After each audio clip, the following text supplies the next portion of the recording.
Запад в очередной раз ввел санкции в отношении России. Какие контрмеры предприняты с нашей стороны и как все эти изменения отразятся на жизни россиян? Именно об этом поговорим сегодня в прямом эфире вечернего телецентра. В студии Алия Тагирова.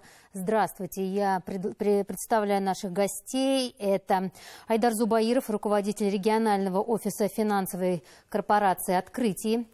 Юрий Лысов, заместитель министра сельского хозяйства Республики Башкортостан, Расул Таипов, заместитель министра цифрового развития государственного управления Республики Башкортостан, а также Владимир Савичев, политолог, исполняющий обязанности директора школы молодого этнополитолога, кандидат политических наук. Добрый вечер, уважаемые гости. Я бы хотела обратиться к нашим зрителям. Если у вас есть вопросы к нашим гостям студии, к экспертам, телефон студии 2-925-985, код города Уфы 347. Звоните, у нас есть 52 минуты для того, чтобы обсудить важные на сегодняшний день вопросы. Ну, конечно, самый главный вопрос, который, наверное, беспокоит каждую семью, это финансовое положение. То есть кто-то побежал скупать гречку, кто-то выстаивает очереди в банкоматах. Что нужно делать сегодня и сейчас? Владимир Леонидович, давайте с вас. Вот вы, ваша деятельность в чем заключается сейчас? Вы наверняка не побежали за гречкой. Нет, конечно. Просто вспомнить, что у нас это был не один раз, и что кризисы мы переживали и в 90-х годах, и в 2008 году, и после этого тоже были разные и слухи, и провокации, и кризисы, и так далее. Мы уже, по-моему, привыкли ко всему этому. А кроме того, самое главное, что эту ситуацию федеральное правительство прогнозировало. Если кто очень внимательно читал послание президента прошлого года Российской Федерации, то он там очень многие моменты обозначил, что надо делать в течение года. И то, что эта ситуация будет развиваться, было понятно 2 года назад уже для тех экономистов, которые смотрят на ситуацию глобально, для них было понятно, что разворачивается мировой системный кризис. Это означает, что будут меняться, так скажем, модели экономического взаимодействия. Поэтому весь мир, не только нас, где-то в течение 2-3 лет ждут такие очень серьезные изменения, серьезные потрясения. Переживали, переживем. Понятно, что есть какие-то индивидуальные особенности. Там, у кого-то есть заболевание какое-то, у кого-то там срочно там квартиру покупать и так далее. Но, значит, здесь надо просто продумывать. Самое главное чувствовать, что мы вместе. Самое главное не бросать друг друга. То есть семейные какие-то коммуникации, дружеские и так далее, потому что не получается там, значит, надо найти где-то в другом месте. По тем же лекарствам. Пропали здесь, у нас там Казахстан не под санкциями. Найдите там знакомых, друзей, попробуйте через них этот вопрос решить. Банковская система тоже, в общем-то, ничего особенного не случилось. Тогда, Савич, скажите, в финансовом плане какой можете выдать совет? Поддержу. На самом деле, Россия и банковская система, в частности, готовилась к такому развитию ситуации. Ведь не зря вы знаете, что Россия запустила свою карточную систему МИР, национальную платежную систему. И между европейской системой, MasterCard и американской визой стоит теперь буфер по всем транзакциям. Это наша российская платежная система. Поэтому в настоящей ситуации мы видим только, что вопрос по санкциям он разворачивается. Это не в моменте происходит.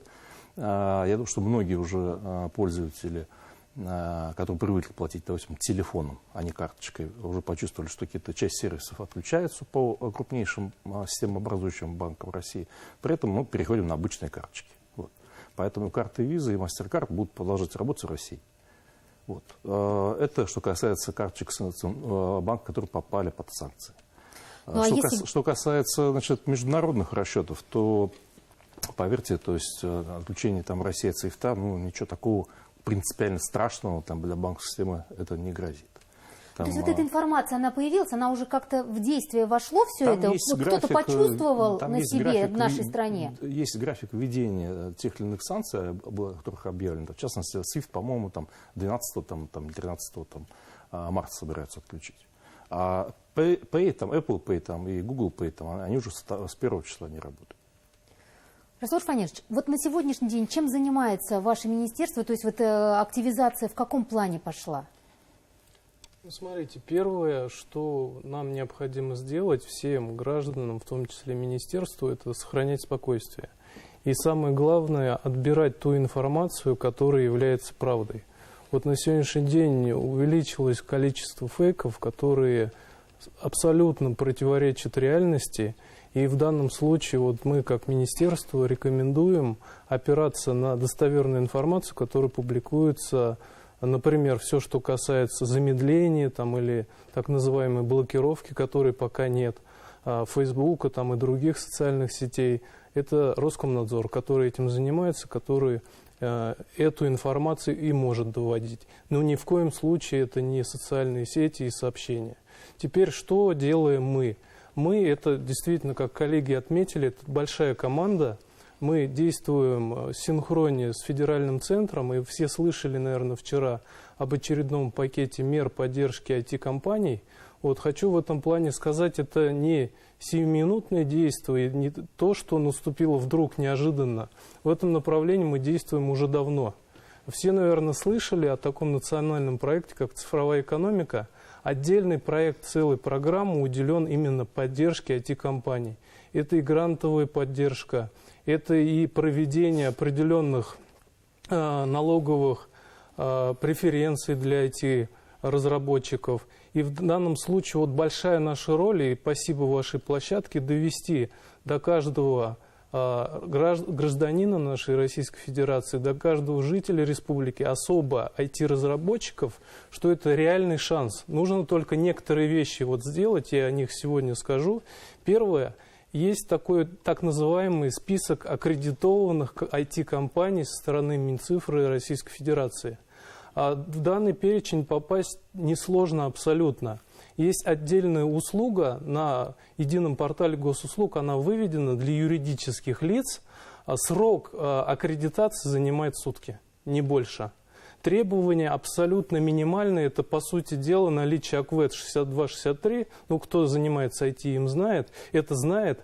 И все остальное проходит камерально. Вы получаете статус. Статус влечет за собой преференции. Причем эти преференции не то, что появилось вчера.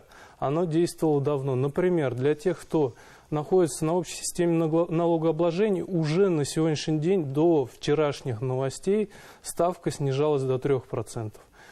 Кто на УСН находится, упрощенке, там все социальные выплаты тоже минимизированы. Вчерашняя новость, она дополняет дополнительные преференции, дает нам еще мускулы для того, чтобы наши ребята, айтишники остались в стране.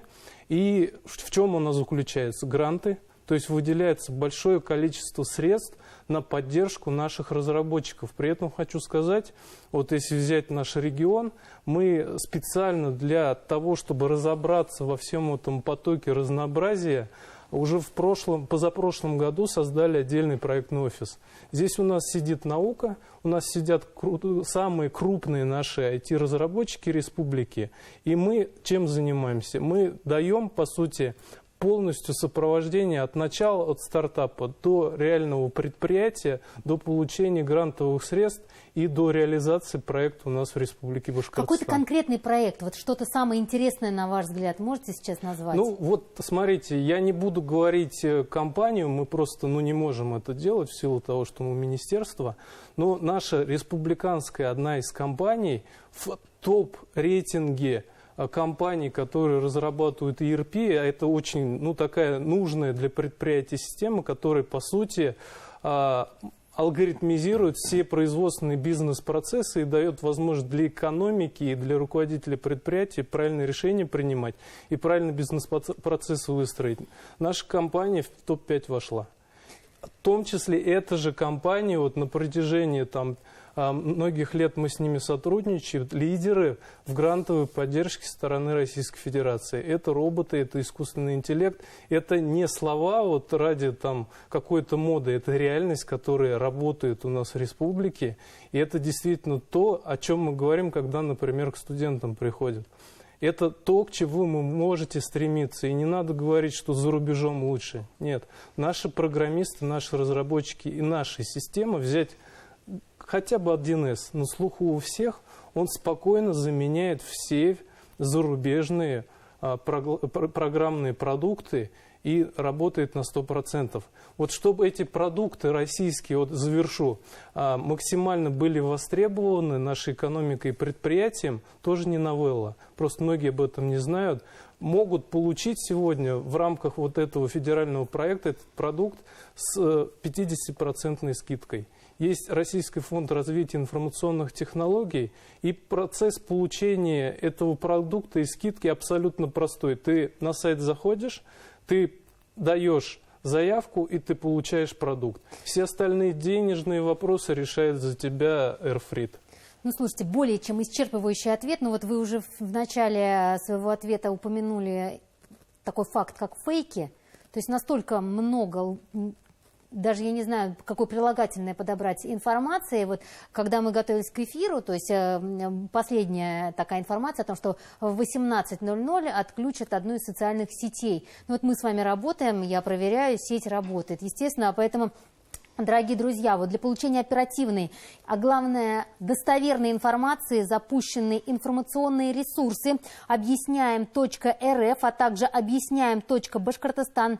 Там вы можете следить за новостями, там же размещаются те самые разоблачения этих фейковых сообщений, а также комментарии из самых первых уст. Вот сейчас предлагаю послушать комментарий, который касается банковской карты МИР. Внимание на экран.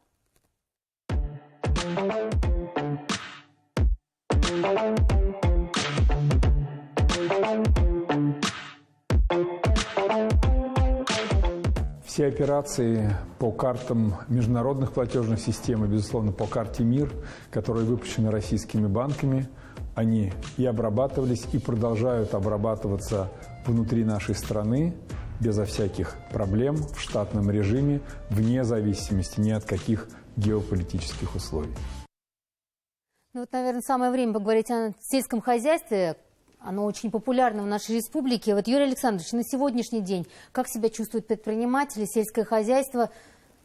Мы уж как-то поговорили о гречке, то есть вот о запасах, то есть вот как на сегодняшний день обстановка? Ну, наверное, я начну с того, что вот текущая ситуация, которую мы наблюдаем, связанная с ограничениями для отрасли сельского хозяйства, не новая. Если вспомнить, то с 2014 года, когда вводились эмбарго по поставкам сельскохозяйственного сырья и продовольствия, уже тогда Министерство сельского хозяйства Российской Федерации кардинально пересмотрело свою государственную программу в сторону импортозамещения. И у нас с того времени программа по импортозамещению, она работает, и все направления, которые связаны с производством сельскохозяйственного сырья и производством продуктов питания, они ориентированы на наполнение внутреннего рынка.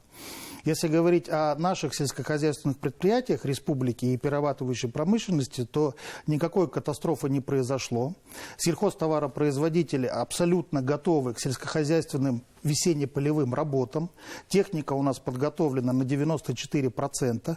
Это благодаря тому, что заранее были сделаны запасы как по запасным частям, по материалам. Семенным фондом также обеспечены. Какие-то дополнительные меры поддержки для фермеров? Я сейчас скажу. С лета прошлого года Министерство сельского хозяйства сориентировало абсолютно все субъекты Российской Федерации, в том числе и Башкирию, на поставки минеральных удобрений с наших российских заводов. В данный момент времени мы получаем минеральные удобрения с 8 заводов, которые находятся на территории Республики Башкортостан. Естественно, уделяется большое внимание малому предпринимательству, фермерам. Третий год работает программа, которая нацелена на поддержку субъектов малого предпринимательства, на развитие фермерства, выделяются гранты, выделяются субсидии, то есть уделяется большое внимание, и можно сказать о том, что количество фермеров, доля производства сельскохозяйственной продукции от фермеров, она растет. Если 4-5 лет назад доля фермеров, их производимой продукции составляла 4-5%, то на сегодняшний день она уже достигла 20%. Поэтому я хотел бы обратиться к жителям республики, о чем уже и коллеги говорили. Не нужно идти в магазины, не нужно делать каких-либо запасов. По всем видам продукции мы обеспечиваем себя. Российская Федерация также себя обеспечивает. Поэтому нужно покупать продукты только в том объеме, который необходимо в повседневном своем употреблении. И продукция на полках магазинов будет, не нужно переживать. Ну вот давайте еще один комментарий послушаем. С нами на связи Георгий Остапкович, это директор Центра конъюнктурного мониторинга Национального исследовательского института Высшей школы экономики. Георгий Владимирович, добрый вечер. Добрый вечер. Ну вот такой вопрос. Вот как вы на сегодняшний день оцениваете экономическую ситуацию? Вот, готовы ли мы в нашей стране к санкциям, которые нам вводят и вводят? Уже, наверное, 4-й пакет. Вы знаете, я бы не взялся сейчас делать какие-то макроэкономические прогнозы и строить различные оценки. Нужно подождать 2-3 недели. Почему? Чтобы узнать 3 главных составляющих. Первое. Это какой будет окончательный пакет санкций. Потому что сейчас они какие-то страновые, отрывчатые. То есть юридически оформленных всех санкций нет. Наверняка будет еще какой-нибудь транш, понимаете? А второе, нужно узнать, какие будут контрсанкции. Обязательно правительство России введет какие-то контрсанкции. В чем они будут заключаться? И третье, нужно выяснить, какую дорожную карту правительство создаст по помощи бизнесу и людям. Это обязательно тоже будет. Вот когда эти 3 пакета будут более-менее ясны, тогда можно делать какие-то прогнозы по ВВП, по возможной ситуации. Пока я оцениваю ситуацию, ну, во-первых, конечно, как тяжелую, здесь другого варианта нет, но, во-вторых, не критическую, потому что все-таки уровень резерва и потенциал экономики у нас достаточный. Ну и как-то мы сейчас находимся в абсолютно новой реальности. То есть та экономика, которая существовала условно до 22-23 февраля, про нее можно забыть. Сегодня совершенно новое регулирование, новая экономика, понимаете? Огромный фон экономической неопределенности. Как поведет себя импорт, как поведет себя логистика, как поведут себя перевозки. Нам, извините, на 600 бортов наложили санкции. Какие санкции на Центральный банк? Ведь 50-60% резервов, фактически золотовалютные резервы, наша подушка безопасности, находятся под санкциями. Правда, они пока юридически не обоснованы. И тогда принимать решения и перестраивать, ну не перестраивать, частично перестраивать экономику. Может быть, даже входить в какую-то, ну я не знаю, мобилизационную модель. То есть начинать регулирование. Я не сторонник там Госплана, Госнаба и Госкомцен, но какие-то элементы регулирования, я думаю, придется ввести, понимаете? Георгий Владимирович, ну вот вы говорите новая экономика. Вот как, на ваш взгляд, в каких мерах сегодня нуждаются бизнесмены? В мерах поддержки? Бизнесмены нуждаются в первую очередь, чтобы в галоп не перешла ключевая ставка, чтобы, ну, условно говоря, вот сейчас она где-то 3-4 дня была 20%. Значит, считайте, кредит это плюс 5, плюс 6. То есть 25-26% будет кредит. Какая отрасль, условно, кроме добычи, там, рыболовства, может выдержать подобный кредит? У нас средняя рентабельность по экономике примерно 13%. Ведь при рентабельности в 13% вы не можете выдержать кредит в 26%. Значит, государство будет какие-то стратегические предприятия, стратегические направления будет субсидировать, будет финансировать. Потом помощь. Главное сегодня даже не экономика, но экономика, конечно, это важный фактор. Ну и хорошо, это ВВП экономика. Ну, сделаем мы на 20 меньше башенных кранов, на 20 меньше тракторов, турбин. Главное сегодня люди. А люди, экономический смысл жизни людей – это доход и занятость, и уровень бедности. Вот 3 показателя, которые неизвестно, как будут себя вести. Именно в этом направлении должны быть направлена вся помощь. это рабочие места, вот где будет. Это дотация условно на семьям с детьми. Это ипотечная ставка, пониженная для определенной категории людей. Это помогать низкодоходной категории людей. Да бог с ним, что мы там какой-нибудь стирол не выпустим 20 лишних тонн. Экономика как растет, так и падает. Через 2 года, через год все это вернется. Проблема в людях. Главный бенефициар роста экономики – это люди, понимаете? И спасибо. Да. Спасибо. Понятно ваше мнение. Я напомню, что с нами на связи был Георгий Остапкович, директор Центра конъюнктурного мониторинга Национального исследовательского института Высшей школы экономики. Я думаю, как прокомментируете? Ну, тут некоторые цифры назвали, которые немножечко неправильно трактовали. У нас не все наши золотовалютные резервы под санкциями, потому что большая часть находится вне юрисдикции тех стран, которые эти санкции наложили. И золото, и доллары, и евро, которые там есть, мы можем использовать, которые вне юрисдикции. А потом у нас есть Китай, как партнер. Пожалуйста, кто нам мешает через юань то же самое делать.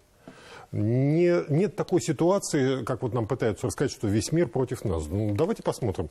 Из стран БРИКС, из стран ШОС ни одна страна на нас не наложила санкции. Если мы возьмем рынки, то рынок Китая и Индии сегодня вполне сопоставим с рынками Евросоюза и Соединенных Штатов. Здесь задача стоит в том, чтобы переориентировать экспортно-импортные потоки. Задача стоит в том, чтобы в современной ситуации немножко поменять саму структуру нашей экономики. Вот говорится о том, что вот через 2 года опять возрастет, упадет. Дело в том, что возрастет. Ведь мы сегодня переходим на модель платформенного капитализма. То есть вот те же самые электронные платформы, которые есть, они должны быть здесь, у нас. Мы не должны быть зависимы от тех платформ, которые находятся где-то за рубежом. Почему федеральное правительство очень настоятельно требовало от социальных сетей, от прочих, чтобы они свои серверы сделали в Российской Федерации, для того, чтобы не зависеть ни от какого отключения. Мы же видим, если уж действующий президент Соединенных Штатов отключает от социальных сетей, естественно, кого угодно могут отключить. Поэтому здесь, прежде всего, надо понимать механику самого процесса. Исходя из этого, будет понятно, что делать в этом направлении. То есть, правильно абсолютно сказано, что экономика будет другой. Не потому, что там к нам будет другое отношение. Это естественный процесс. Он, в общем-то, начался, стартанул еще в 2008 году. Его оттягивали, насколько возможно. Все, дальше некуда оттягивать. Те же самые европейские государства, которые на нас санкции наложили, они напечатали такое количество евро, что возникает вопрос, а они эти евро-то куда будут вкладывать? Или у них будет инфляция? И еще один момент, это касается нас. Вот сейчас они сказали, что да, уходят фирмы.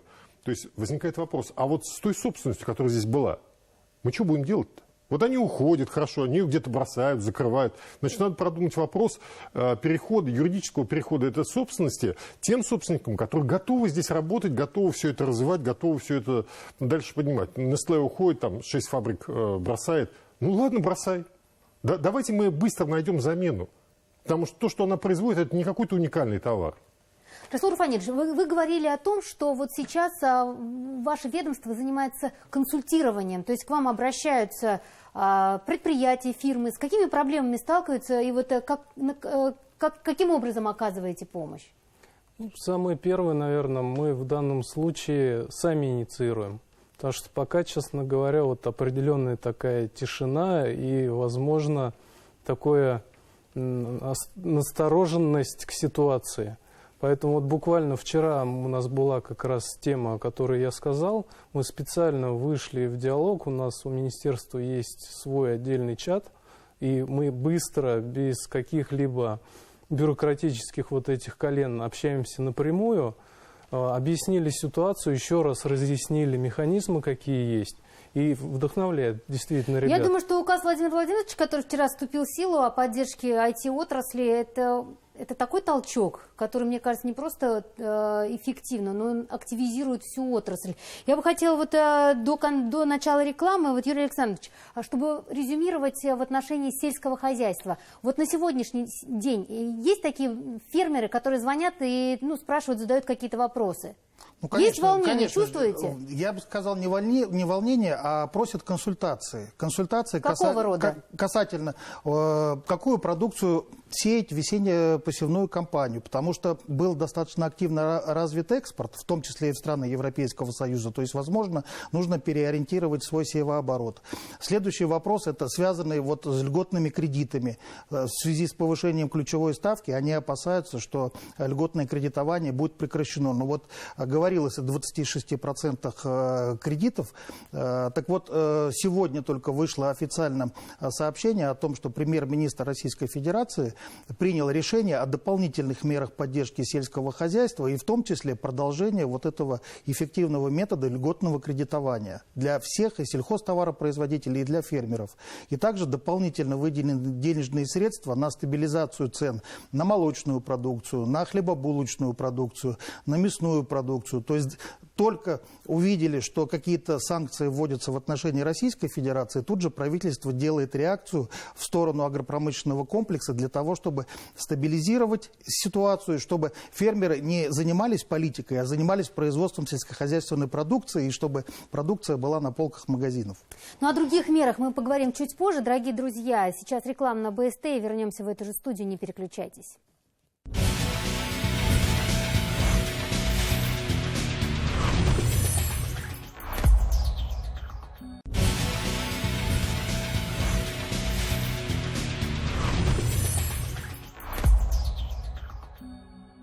Вечерний телецентр в прямом эфире телеканала БСТ. И к нашему разговору присоединился Константин Гришин, директор Института экономики, финансов и бизнеса Башкирского государственного университета, доктор экономических наук. Добрый вечер.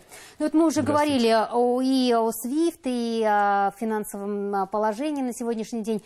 О ставке Центробанка. Айдар Сабирович, 20%. О чем это говорит вот на сегодняшний день, как сказывается? Ну, это говорит о том, что это инструмент регулирования финансового рынка, ключевая ставка, которая устанавливается Центральным банком. Это чрезвычайная мера. Такие случаи в нашей новейшей истории уже были.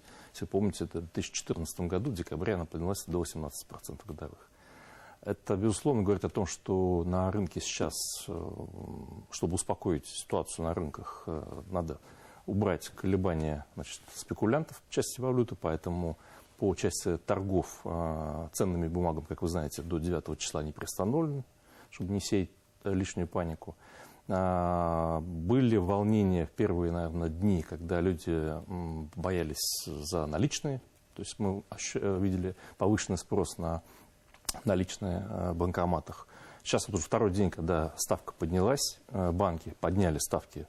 Сейчас по вкладам, сейчас ставка в банках в среднем 21, 18, 17% годовых. Поэтому люди сейчас эти деньги, которые в начале первых дней забирали, сейчас наоборот несут, кладут на повышенные ставки по вкладам.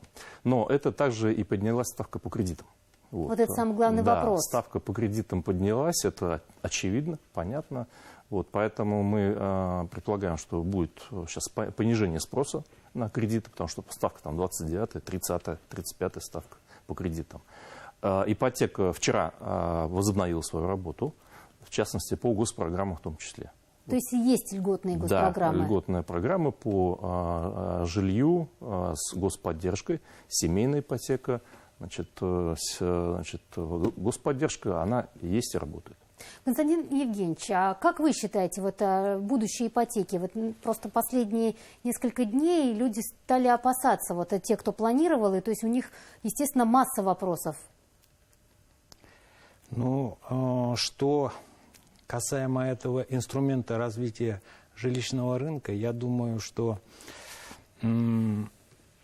немножечко темпы использования этого инструмента, они, конечно же, снизятся, но в дальнейшем, с моей точки зрения, ипотечное кредитование, оно все равно будет иметь место, будет востребовано у значительной части населения вследствие того, что это порой единственный инструмент улучшить свои жилищные условия. Ну, а что касается контрмер, то есть вот понятное дело, в наш адрес поступают санкции, что предпринимает Россия?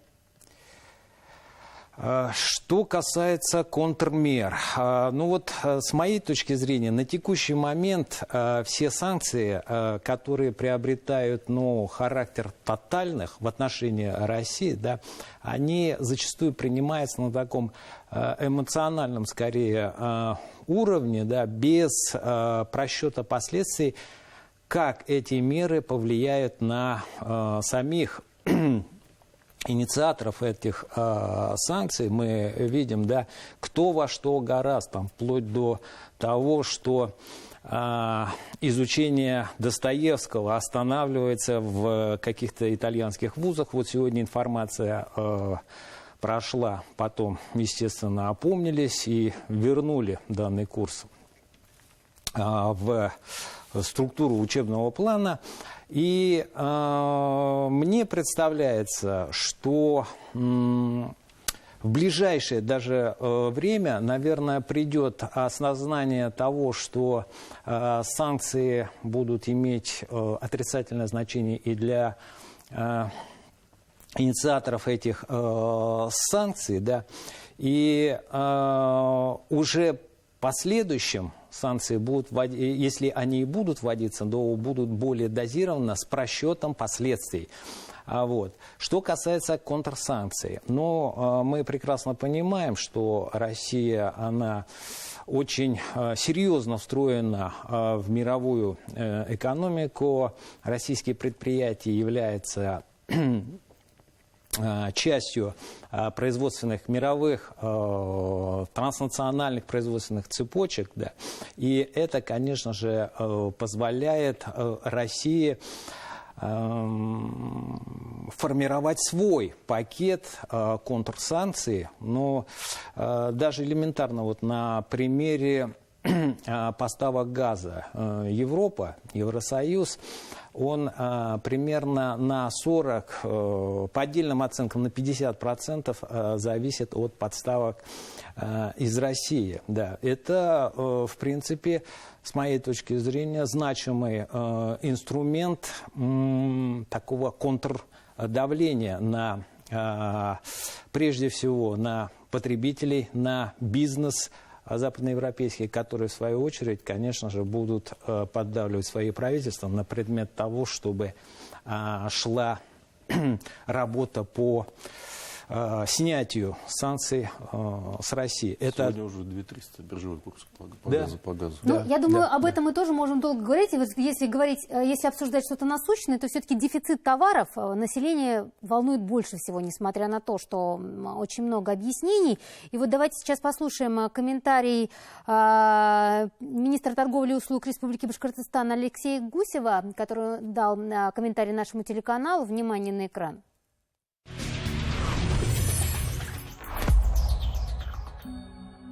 Республика Башкортостан – это все-таки аграрная республика с довольно-таки хорошо развитым сельским хозяйством.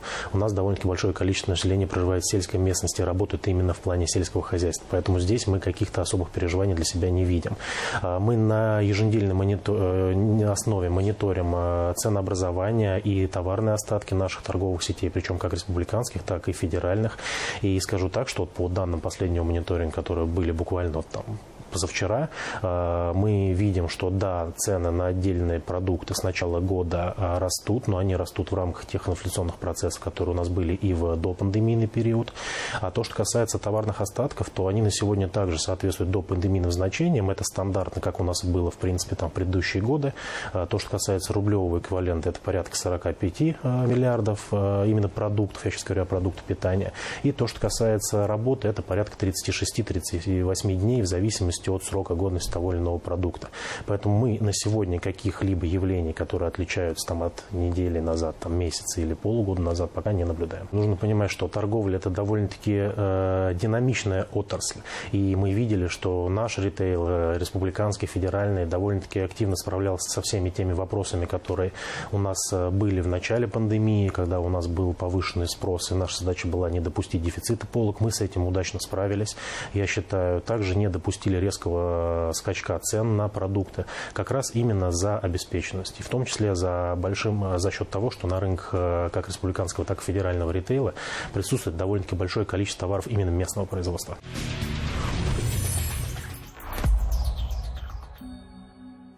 можем обойти стороной вопросы социальные. Вот в нашей республике организовывается сбор гуманитарный. Об этом прямо сейчас мы поговорим с Гульшат Мухамедшиной, координатором колл-центра «Наша забота» партии «Единая Россия». Гульшат, добрый вечер. Здравствуйте.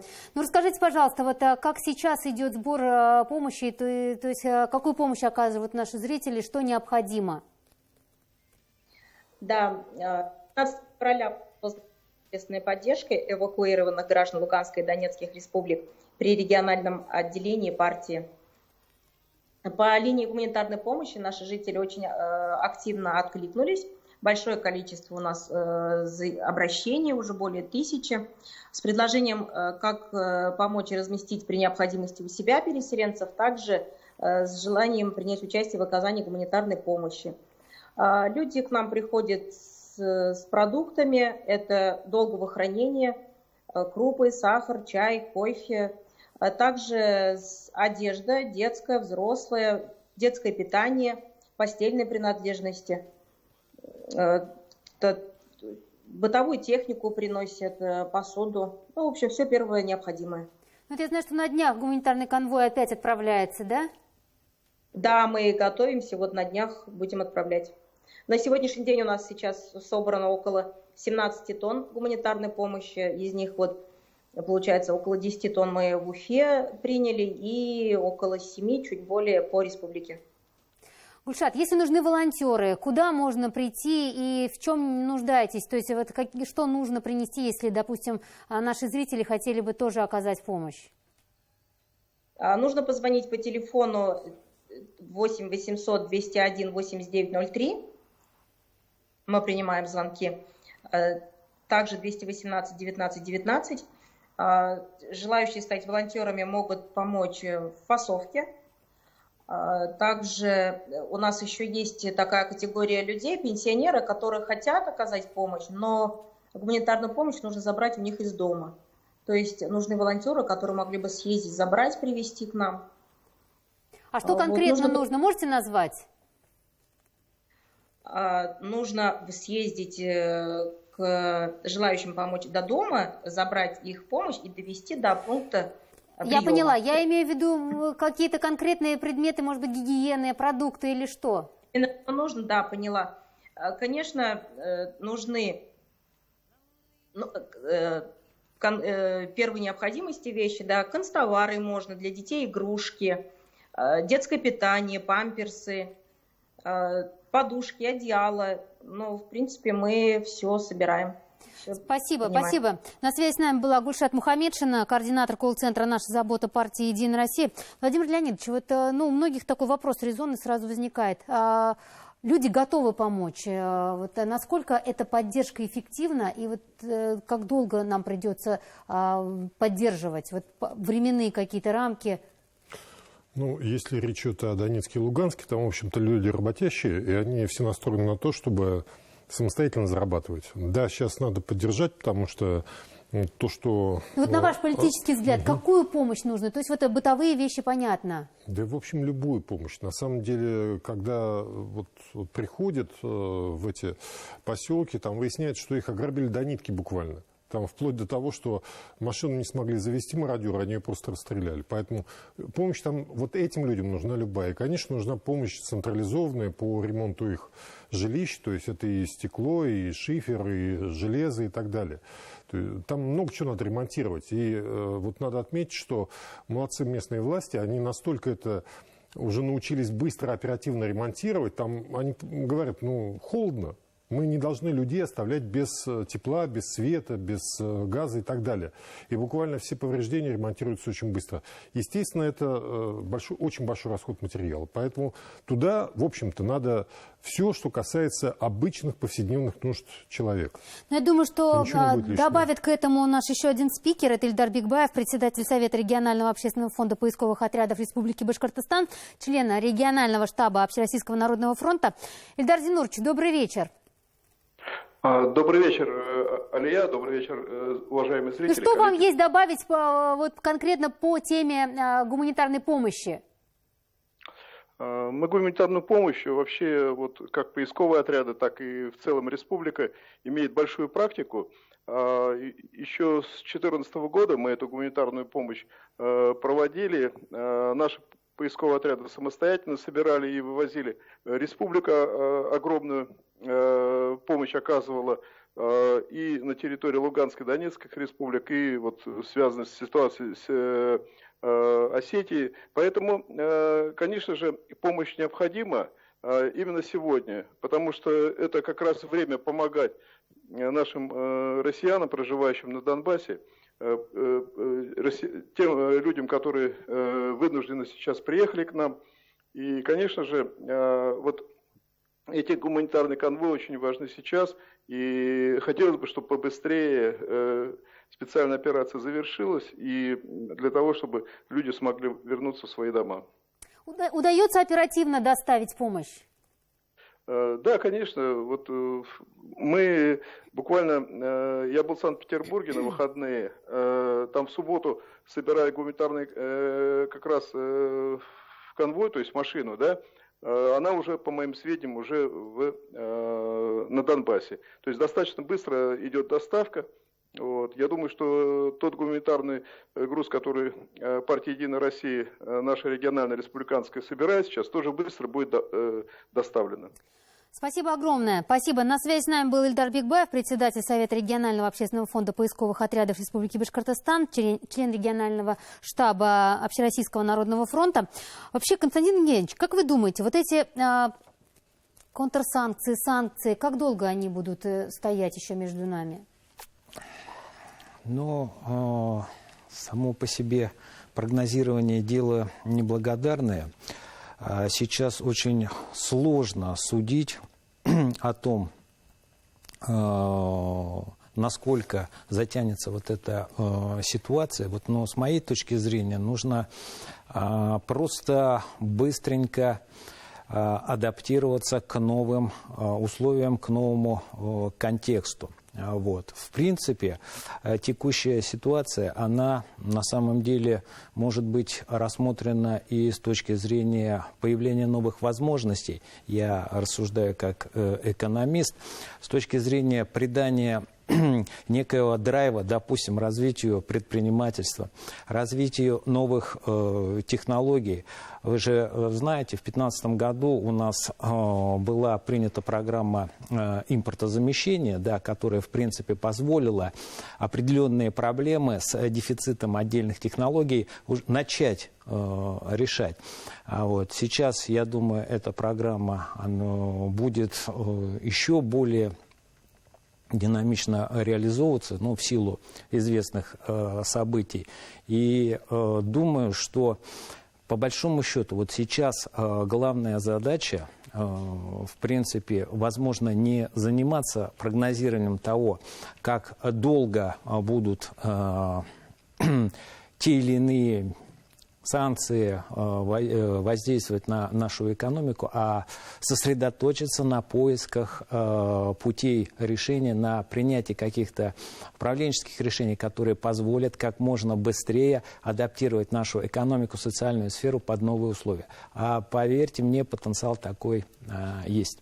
Айдар Сабирович, ну Владимир Леонидович тоже говорил, что все зависит от нас самих, и нам нужно быстрее что-то предпринимать. Вот эти ограничения, все уже говорят о том, что вот эти ограничения дают нам новые возможности. В плане экономики что мы должны делать? Ну, здесь, мобильно, оперативно. Значит, я думаю, что речь идет о прям прямой задаче импортозамещения. Это очевидно. И то, что как страна готовилась с 2014 года, в принципе, все шаги как бы этого подтверждают. Не по всем направлениям мы можем 100% себя закрыть, но для этого у нас есть, как правильно было сказано, и Китай, и Азия, и арабский мир, который на самом деле как бы не поддержал санкции. Владимир Леонидович, и все же вот люди беспокоятся, и они там атакуют магазины, в аптеках очень много, тревожная ситуация с лекарствами. Вот как вы думаете, как быть в этой ситуации, как объяснить людям? Ну, как объяснить? Что не первый раз у нас такой кризис, что мы уже проходили это все, мы знаем, что будет после этого. Самое главное не поддаваться панике, потому что, ну, даже возьмем вот курс доллара. Если мы возьмем 2014 год, он там за год залетел в 3 раза, до 100 рублей доходил. Сегодня он на 30%. То есть сделали определенные выводы, определенные шаги превентивно уже делаются для того, чтобы ситуацию не пустить в разнос. И то, что касается вот ставки Центробанка, я думаю, что и правительство тоже найдет такие меры, которые стабилизируют и финансовый рынок, и отток капитала, и сам Центробанк поймет, что это излишняя мера на самом деле. Потому что существует достаточно большой спектр мер, ну, в том числе и чисто административного характера, который позволяет стабилизировать вот эту волатильность. Вот, поэтому будем надеяться, что эти меры будут приняты, потому что это сегодня очень важно. Если мы говорим об импортозамещении, значит, нужна своя инвестиционная политика. Нужна система, которая позволяет производству получать дешевые кредиты и замещать. Вот у нас из нашего импорта примерно 250-300 миллиардов – это та продукция, которую мы можем делать сами. Вот даже сейчас у нас уходит там BMW, там Volvo и так далее, вернее, французский Рено. Ну и что? Если мы вспомним, в 1959 году ГАЗ-21 был обладателем гран-при на европейской выставке. То есть мы можем делать не хуже. Какие еще возможности для нас открывают санкции? Ну вот с теми же самыми самолетами, то, что говорилось, вот на прикол, во-первых, они на прикол не садятся. Потому что они, во-первых, летают внутри России, во-вторых, раз там закрыли воздушное пространство, мы закрыли, они сейчас даже вылететь туда не могут, даже если их захотят забрать, просто юридически их не смогут забрать, поэтому все как летали, так и будут летать. Но здесь другая задача. Мы же когда-то себя обеспечивали этими самолетами. Более того, мы были вторым в мире производителем всей авиационной техники. Значит, надо это восстанавливать, значит, надо... Вот это у нас огромный резерв, и то, что у нас есть у МПО, причем которая сегодня, в общем-то, нарастила свои научные возможности, то есть делает двигатель нового поколения. Это очень важный момент с точки зрения перспектив развития.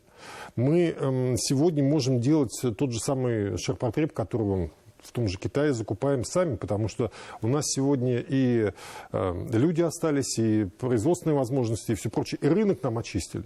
Ну, хорошо, там уйдут ряд европейских производителей, но мы сегодня видим, что, допустим, те же южнокорейские автомобили, а в перспективе китайские автомобили по качеству будут абсолютно не хуже европейских. И наша задача просто вот освоить все это, сделать это, потому что есть свобода предпринимательства. Вот четко федеральное правительство говорит, никакого монополизма не будет. Вот здесь говорилось о планировании. Но планирование, может быть, и нужно, потому что если мы формируем новую цепочку товарную, то ее надо запланировать. Она стихийно не возникает. Ее надо планировать. Но это не говорит о том, что надо планировать там, количественные показатели, сколько игрушек выпускать или что-то. Тут надо брать из нашего опыта то, что себя показало эффективно. И внедрять. Вот без идеологических штампов, без всего прочего. Если это работало, вот, допустим, научно-производственное объединение, работали, почему сейчас не вернуться к этому формату? Он востребован сегодня. Константин Евгеньевич, на ваш взгляд, вот какие возможности мы сейчас должны из себя выкопать, то есть достать оттуда, когда что-то было, и сейчас начинать действовать? Да, вот в настоящее время, конечно, есть определенные проблемы с производственными цепочками при производстве высокотехнологичных элементов оборудования, там, в самолетостроении и так далее и тому подобное. Да. Сейчас надо достаточно быстро пересобрать производственные цепочки, да, потому что, в принципе, в стране сохранились компетенции, сохранились отдельные технологии, которые требуют своего, ну, можно сказать так, оживления. А вот в стране есть ресурсы интеллектуальные, в том числе, что очень важно. Вот. Сейчас просто нужно всем этим грамотно распорядиться. Вот с моей точки зрения, да, сейчас вот правительство, ну, явно такие меры принимает, которые способствуют развитию предпринимательства, да, потому что сейчас большую роль, с моей точки зрения, сыграют предприниматели. Вот. И освобождение от проверок, да, вот, до конца года это один из инструментов поддержки предпринимательства. Правительство понимает, да, что сейчас, в принципе, предприниматели как основа любой экономики смогут решить те задачи, которые у нас в свете вот этих санкций появляются. Это, с моей точки зрения, является важнейшим шагом. Ну и, конечно же, элементы государственного регулирования. Да, мы знаем, что государство как собственник это не самый эффективный управленец, но в контуре вот этой задачи, которую я озвучил, например, пересобирать производственные цепочки, здесь очень важен элемент, как уже говорилось, государственного планирования, государственного воздействия, потому что отдельные сферы, они являются, я говорю, допустим, про фундаментальную науку, они являются, так скажем, коммерчески непривлекательными, и здесь высока роль государства. Если мы ставим перед собой задачу развития технологий, от которых нас сейчас пытаются отсечь, то здесь роль финансирования науки, образования является важнейшим фактором успеха. Я думаю, что банковская система, она такая в первых рядах оказалась. Просто мы с вами уже говорили, Айдар Сабирович, о том, что все, мобилизовались, то есть поняли ограничения, нужно что-то делать. Вот на сегодняшний день как начинают строить свою работу банки? В новых условиях, на самом деле, все шаги в части работы программного обеспечения, то есть мы сейчас переходим на свои наработки. Работа кипит. Конечно, работа кипит, оперштаб работает. Что касается функционирования банковской системы, то здесь я абсолютно спокоен, потому что четко понятно, что Россия в этом плане подошла подготовленной. То есть все системообразующие банки стабильно работают, подкрепление со стороны Центрального банка четко заявлено, и более того, предприняты конкретные меры по ослаблению пруденциальных норм к банкам в части нормативов, резервов и так далее, которые позволяют банкам в этих условиях спокойно работать в более вольготном режиме. Поэтому по банкам все стабильно. Понятно, что с экономикой будем обсуждать тогда, когда закончится спецоперация, и мы будем понимать весь комплекс мер, которые против нас применили. Мы будем следить за всеми изменениями, за всеми событиями. Дорогие друзья, сегодня мы говорили об экономической безопасности. И, конечно, вот этот вопрос с фейками, он тоже...